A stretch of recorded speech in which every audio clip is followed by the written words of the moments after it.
দেখতেই পাচ্ছো কিন্তু ডিমের ভাপা প্রায় রেডি। দেখতেই পাচ্ছো, দেখতে দারুণ লাগছে না?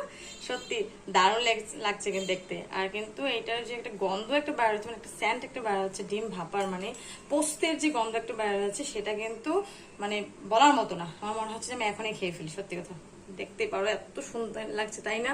টমেটো আর কালো জিরাটা দিয়া দেওয়াতে কিন্তু আরো বেশি ভালো লাগে, তাই তো?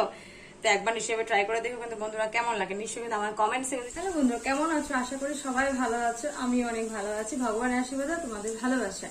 তো আজকে যেটা নতুন একটা দিন, নতুন একটা ব্লগ নিয়ে আর তোমার সামনে আমি এসে গেছি। আমি সুনিতা। তো আজকে ব্লগটা স্টার্ট করছি প্রায় কিন্তু আমি 11:30 থেকে করছি। তো আজকে একটা রেসিপি তোমাদের সাথে শেয়ার করব। সবাই সেটা রেসিপি সবাই খায়, কিন্তু আমি মানে এবার প্রথম ট্রাই করছি ডিমের রেসিপি একটা। তো ডিম তো সবসময় আমাদের বাইরে ধরো ডিম অমলেট বা ডিম সিদ্ধ করো বা ডিম পোস্ট তেমন করেই খাওয়া হয়। যেহেতু আজকে ছেলে মেয়ে আবদারে আজকে বললো যে আজকে ডিমে ভাপা খাবে, তো ভাপা খাওয়ার অনেক ইচ্ছা হচ্ছে। কালকে যেহেতু চিতল মাছ ভাপা করেছিলাম শস্য পোস্ত দিয়ে, ওদের ভীষণ ভালো লাগছে খেতে। তো আজকে বললো যে আজকে কি রান্না করা হবে? আমি বললাম ডিম রান্না করবো। বললো তাহলে ডিমের ভাপা করবো মা। ঠিক আছে, যেহেতু ছেলে মেয়ে বলেছে, ছেলে মেয়ের আবদার তো শুনতেই হবে, তাই তো? চলো ডিম ভাপা করার জন্য কি কি আমি নিয়েছি তোমাদের সাথে সেটা শেয়ার করে নিই। আমার ভিডিওগুলো কেমন লাগে বন্ধুরা নিশ্চয়ই কিন্তু কমেন্টসে জানিও, কারণ সবাই সবকিছু সবাই পারে না, বা আমার থেকে যে কোনো কিছু ভুল হয় তা তোমরা যখন কমেন্টসে আমাকে জানাবে তাহলে আমি সেটা শুধরে নিতে পারবো। চলো প্রথমে দেখে দেবে। দেখো এখানে 3টা ডিম আছে, কিন্তু 3টা ডিমকে কিন্তু আমি মাঝখান থেকে ফেলে নিয়েছি। এখানে আছে টমেটো, যেহেতু ভাপা করব টমেটো আছে। আর এখানে দেখো শস্য নিয়েছি, পোস্ত নিয়েছি। পোস্তের পরিমাণটা বেশি আছে, দেখতে পাচ্ছ পোস্তের পরিমাণটা কিন্তু এখানে বেশি আছে। শস্য, কালো শস্য, সাদা শস্য নিয়েছি, দুটো মিক্স করে নিয়েছি। যেহেতু ডিম বেশি নেই বলে পোস্ত আর শস্যটা বেশি পরিমাণে নিয়ে নিই, যেহেতু বেশি পরিমাণে সবকিছু কিন্তু ভালো লাগে না। তো আমি পরিমাণ মতোই নিয়েছি শস্য আর পোস্ত। শস্য, সাদা শস্য, কালো শস্য পরিমাণটা একটু কম, পোস্তের পরিমাণটা একটু বেশি। তো সাথে দেবো কিন্তু টমেটো। তো চলো ডিমের ভাপাটা কিভাবে করি, আমি কিভাবে করি সেটা তোমাদের শেয়ার করবো। একদম সিম্পল ভাবে করবো, বেশি এখানে কোনো মশলাপাতির কোনো দরকার নেই, একদম সিম্পল ভাবে করবো। চলো কিভাবে করি সঙ্গে থাকো।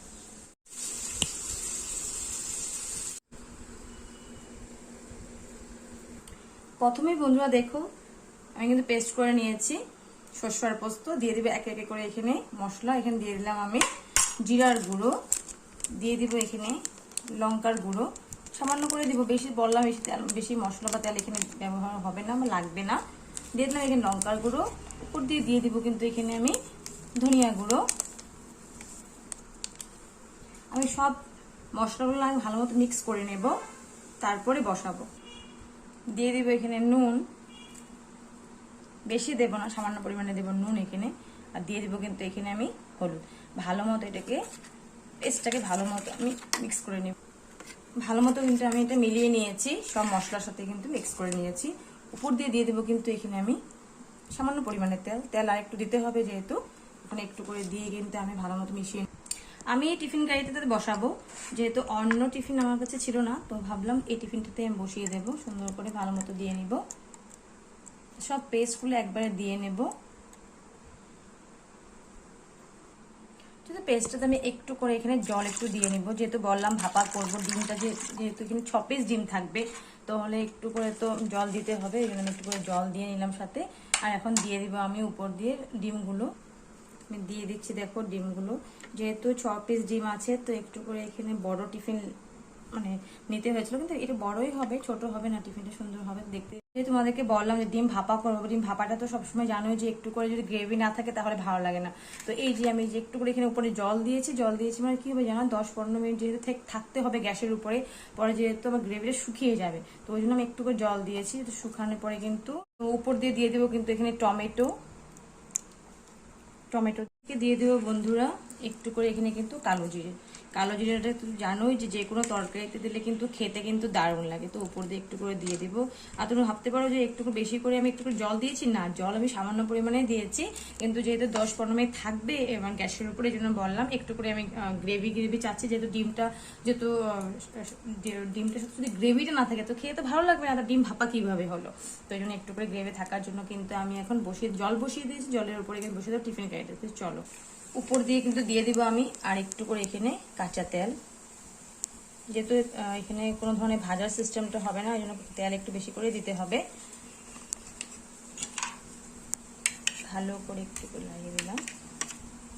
খেতে কিন্তু বন্ধুরা দারুণ লাগে। আমি কোনোদিনও কিন্তু এইভাবে রান্না করিনি, আজকে কিন্তু ফার্স্ট ট্রাই করছি, কিন্তু দেখে মনে হচ্ছে কিন্তু ভীষণ ভালো লাগবে খেতে। তো চলো বানানো যাক। জল দেখো গরম হয়ে গেছে, উপর দিয়ে কিন্তু বসিয়ে দিব আমি। জল বেশি একটা আমি ব্যবহার এখানে করিনি, দেখতেই পাচ্ছি জল কিন্তু কম করে দিয়েছি, জল একটু করে দিয়েছি। উপর দিয়ে আমি ঢাকনা ঢেকে দেবো, আর 10-15 মিনিট কিন্তু আমি হতে দেবো। একদম গ্যাসের ফ্লেমটা একটু করে কমিয়ে দেবো, যেহেতু আস্তে আস্তে হবে জিনিসটা। আর তোমরা ভাবতে পারো ডিমের মধ্যে কেউ কোনোদিন কালো জিরা দেয় নাকি, কেউ কালো জিরা কোনোদিন ডিমে দেয় না, কিন্তু আমি দিয়েছি, খেতে কিন্তু ভালো লাগবে। একবার নিশ্চয়ই কিন্তু এইভাবে ট্রাই করে দেখো বন্ধুরা, পরে কিন্তু আমার কমেন্টসে জানিও কেমন লেগেছে। তো দেখতেই পারো বন্ধুরা, আমি কিন্তু সুন্দর করে কিন্তু এটা ঢেকে দিয়েছি। কিন্তু দেখতেই পাচ্ছ কিন্তু ডিমের ভাপা প্রায় রেডি, দেখতেই পাচ্ছ। দেখতে দারুণ লাগছে না? সত্যি দারুণ লাগছে কিন্তু দেখতে। আর কিন্তু এটার যে একটা গন্ধ একটা বার হচ্ছে, মানে একটা স্যান্ট একটা বার হচ্ছে ডিম ভাপার, মানে পোস্তের যে গন্ধ একটা বার হচ্ছে, সেটা কিন্তু মানে বলার মতো না। আমার মনে হচ্ছে যে আমি এখনই খেয়ে ফেলি, সত্যি কথা। দেখতে পারো এত সুন্দর লাগছে, তাই না? টমেটো আর কালো জিরাটা দিয়া দেওয়াতে কিন্তু আরো বেশি ভালো লাগে, তাই তো? তো একবার নিশ্চয়ই ট্রাই করে দেখো কিন্তু বন্ধুরা, কেমন লাগে নিশ্চয়ই কিন্তু আমার কমেন্টসে কিন্তু জানিও। তো চলো, থ্যাংক ইউ এভরিওয়ান আমার ভিডিওটা দেখার জন্য, আমার ভিডিওটা লাইক কমেন্ট শেয়ার করার জন্য। এভাবে আমার পাশে থাকো। Thank you.